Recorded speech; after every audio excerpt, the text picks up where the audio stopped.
from Senegal takes control of the match. A quick question, matches, and it's so nice to have a current fencer come into the commentary box. When you see your referee drawn at this level at World Cups, does it have an effect? Oh, I don't like that referee, or I prefer the decisions of another referee? It's hard to explain. Actually, sometimes, of course, you have to fence like the referee makes the decisions. So, of course, you sometimes you have a call or a referee which doesn't, or I would say, doesn't fit to you. Yes. But here, Papa Touré is one of the best referees here. I would be very happy if he would referee me. It's interesting that you do have to adapt to a referee's decision, but they are at the international level, certainly at this high senior level, they're trying to make it more consistent with the referees. Yeah, definitely. But in the end, you have to make your bout, and it doesn't matter which referee is there. If you do one light, make a point. So we talked today about, throughout the day we've been talking about this a number of things. One is the new starting lines, closer together, but the other thing is, and perhaps more importantly, is when do you make your decision about what you're going to do in the next action? The best is if you do it before you start the action. So we fencers, we have very short time to decide what action we do. So if you see here, we have a couple of seconds. So it's really, really hard, and you have to do the right decision.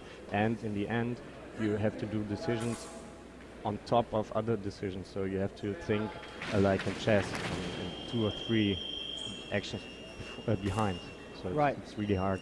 So you're making these decisions in advance of the referee saying allez, or go, start, and you're making the call on the basis of not only what you want to do, but one, how successful you've been with those actions, and 2, how your opponent's reacting. Is that a simple way of putting it? Exactly, definitely. So you're working on this logical, tactical circle of decisions going around at the moment. What happens? How do you feel at the early stages of the match? We see that Samele has an early lead, although it's too close to call. What happens if you make 3 or 4 decisions in a row that are wrong? How does that affect your confidence? Yeah, for a fencer, that's a big problem. You have to actually, in that moment, after 3 or 4 touches with the wrong decisions, you have to make a short break or kind of get a clear head, because if not, it's done. And here, especially in saber fencing, it's a couple of minutes and it's over if you do the wrong decisions. So there are some fencers who maybe make a medical break, and in the end they do not have anything. Yeah, so it's a tactical break. Yeah, it's a tactical break. Yeah. You often see fencers doing up the shoelaces and. Exactly, and in women's we do the hair. Yeah. So yeah. Although there's a few men that need to do their hair as well. Yeah, not in this final. not here. No. A big hit there on the back of the head for Luigi Samele. Yeah. He's 8-6 up though in the break. That happens a bit, doesn't it? These accidental big knocks in saber. It happens, especially when fencers jump. The guard is not on a very high position, and you can hit the mask. So it's actually very dangerous. But it was good for him. It's sport though, and you Sabres are made of tough stuff. So look, while we take this little break, as we have these beautiful television pictures, how do you now set up, having finished that Olympic cycle for Rio, how do you now set up the next 4 years as a top fencer? For me it's very hard, because I have in Germany the system is very, very tough for athletes, so I have to study too, and I'm also in the German army. So I'm now, after Olympics, I'm focused on studying, and 1 or 2 years before 2020 I try to focus on fencing again. And I think it's not just me, for example Max Harkon, who isn't here too, or Peter from my team. They're both at home. They haven't trained at all, so yeah, after a 4-year cycle, you need a break. Yeah, and you're starting to balance up the rest of your life as Yeah, well, because obviously fencing doesn't yeah, last forever. yeah, For most people, of course, some do go into coaching, but yeah. certainly competition doesn't last forever. And you say that you're studying. What do you study? I study media and communication management in Cologne, so You should try commentary. we'll see in future. I prefer fencing on piste rather commentating here. But you have that to look forward to in the Yeah. future. So you're balancing life out, and you start to focus back on fencing in a couple of years' time.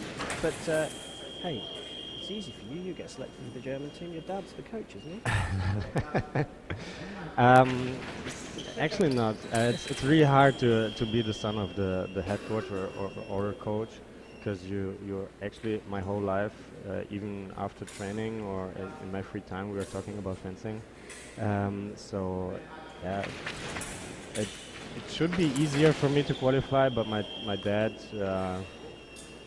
for him, the whole team is his baby, Yep. and we are all his sons.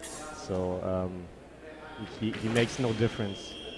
No, and I would imagine that you have to be, you have to prove yourself perhaps even more than some of the others here to Yes. make sure that no one can say Yeah. it's your daddy that's the reason that you're fencing. But you said, whoa, a big clash there in the middle, and Enrico Berre's gone down. He seems to have done something to his front ankle.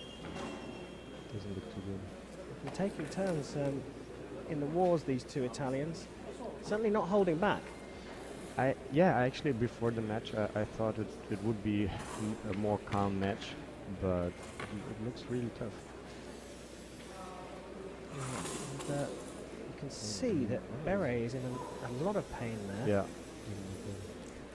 Interesting to see a replay. Then, yeah. Just twisted the front ankle there after a clash of knees. You'll see this here. There's the clash of knees there. He And as landed his feet on there. Yeah. I think he'll be all right though. He didn't twist it right the way over. And sometimes these things they hurt for a short period in the of time. first moment you act, or you do not realize how bad it is. So you at first you fall down, and then everything is fine at first, and now you see he's good and he can continue fencing. So fortunately. Yeah, that's good to see. Well, look, what a tight match here so far. Tactically, you can't really separate either of them. Yeah. They're not pulling away. There's no momentum swinging to one fencer or another. When you're in this tight situation, those decisions you're making are so important. It's really hard to make a decision here for a fencer, because 11-11, no one knows kind of what to do, especially here with a lot of simultaneous attacks. So. Is there an element, though, sometimes of maybe... I'm not sure quite how to put this without it sounding a little bit daft, but just fencing freely, just not worrying too much about making the decisions and just flowing. Yeah. If you watch Aldo, then you see how that is. So you fencing freely in your mind. It's really hard to not think too much, and on the other hand, thinking less or not enough is bad too. So you have to be Balance. right in the middle. And if you were too much, it's done in a couple of minutes here. That balance of making those decisions in advance and then almost using your reactions and your reflexes to make the decisions there. Luigi Samele just pulling a long attack out, patiently approaching Berre and just waiting for the last minute before exploding. Yeah, very nice attack.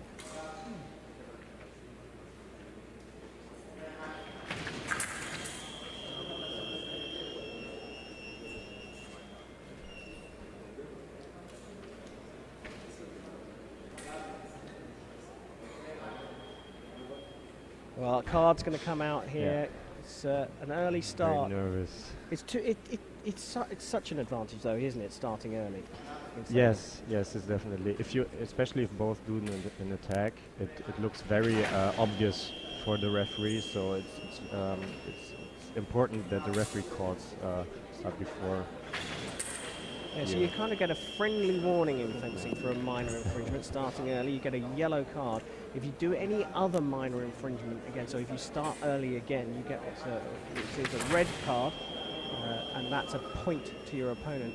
What happened there? Is a counter and a block at the same time, or was Yeah, there a parry exactly. in there? No, I think he blocked. And now, I would say this is a tactical break. There you go. Yeah, you need, if you get now 2 touches and it gets very close to the end, you need a short break here. So assuming you're right, and Berre's not, his ankle's fine. So now what he's doing is he's saying, right, is he reviewing the last few hits and seeing Yes, what and do I do coming now? down. Yeah, usually if you do get a lot of touches after each other, you are very nervous in your mind. So you try to get calm and focused. Well, the referee has given that one to Samele, and it's not really a surprise that Enrico Berre is calling for a video review of that. What's your He feeling? has to do it, yeah. Yeah. But my feeling was the same like Papa Torres. Was for me a clear attack. Enrico makes a short preparation and stops, and